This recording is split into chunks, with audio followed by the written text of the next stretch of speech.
Court. Ang Supreme Court. Halimbawa, biglang nagkaroon ng isang napakalaking milagro. Yung Supreme Court, 8 sa kanila, ni-reverse ang sarili. Bumaliktad. 8.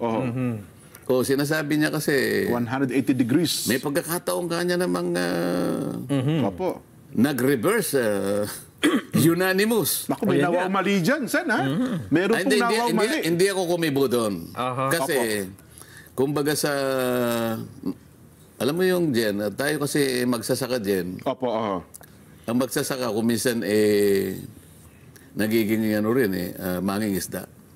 okay. Magkahalo yun Kasi pagkatapos mo maitanim yan, may mga isdang ano Tama. May variety na kayo ng palay na Hindi ka mag-isda ng Hito. hito kaya dalag. para mahuli mo ngayon, meron kang silo. Hindi ko kasi alam sa Tagalog yung sa Kapampangan ang tawag namin balisasa. Balisasa. yung balisasa, isang ginawang pangsilo ng isda yon. Opo.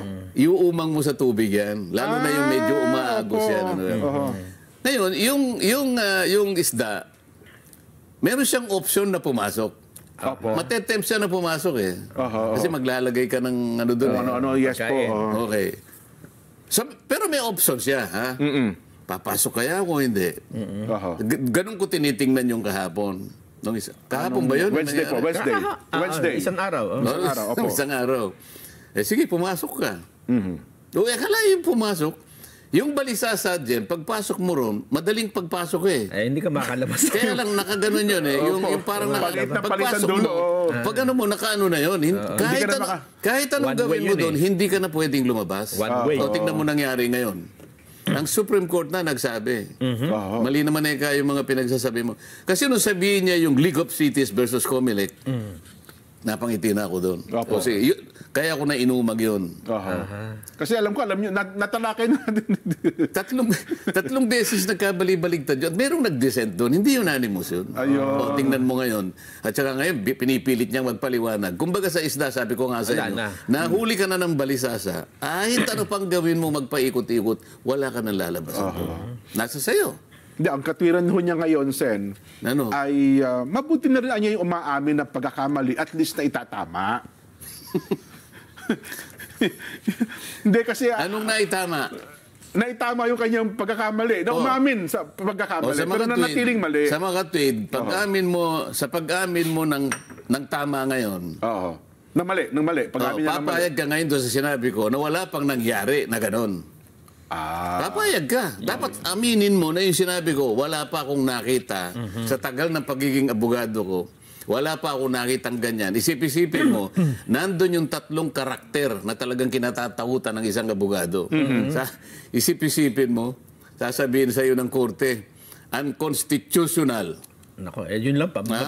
Dito lang talagang palagay ko bagsak ka na dyan. Pati kaluluwa mo, mawawala yun Pangalawa, void ab initio. Yan, una bes, wala kang pakialam. Dalawa na. Pagkatapos sinabi niya, violative of due process. Ay, yun na matindi. Mag-EMR ka pa riyan? Meron pa pang-apat. Immediately executory. Kaya nga, dito pa lang sa 3 ito, patay na. Ngayon, sasabihin niya ngayon na, hindi ka niya, may pagkakataon. Ngayon, yung pag-amin niya na mali siya, babalik tayo doon sinabi ko. Wala pa ako nakitang ganyan. Dapat aminin niya rin. Tama si Sen Marcoleta. Yun naman ang gusto kong sabihin niya. Mukhang hindi po, Sen. Mukhang meron pa rin sa mga hinahanap ko meron sa statement Meron sa statement ba dyan? Meron sa statement po. Ang sabi niya dito, meron pa rin daw siyang makikita, Sen Nasa na ba yun? Ito, nasa page 3. Ayan. Ayan. Sa pagbibiripika niya, nalaman niyang marami. Opo, sa mga desisyon sa kaso, hindi po unanimous decision. Tinutukoy po ni Senadora na ang kaso bilang halimbawa, kung saan lahat ng kalahok na maestrado ay bumoto ng pare-pareho at kalaunay binaliktad kasunod ng pagkakahain daw po ng motion for reconsideration. Ginamit niya naturang information na sanday mayroong sa binanggit yung... Ito, yung pero sa isang Facebook post. Yung isa. Nanindigan siya na may isa pang kaso. Yan, opo. Alam mo kung anong pinagtalunan dyan? Ito daw po yung international bills for the acquisition of pero agriculture. ang tinatanong ko sa iyo, anong subject matter? Yung BT Talong.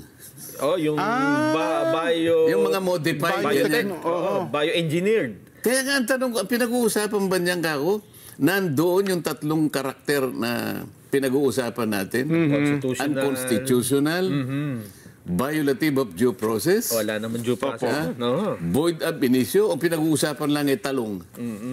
BT Talong palang issue doon. Yung BT Talong yan eh. Kasi nga, yung iba, teka, alam mo yung mga modified organism. Yung iba doon, ayaw kumain na. So, sabi niya gano'n, constitutional right namin ayaw kumain nun. Okay, so, sige, palagay mo, nandun ang unconstitutional, di ba? O yung violative of due process, immediately executory. Kaya sinasabi ko, hindi akmang-akmala yung sinasabi niya.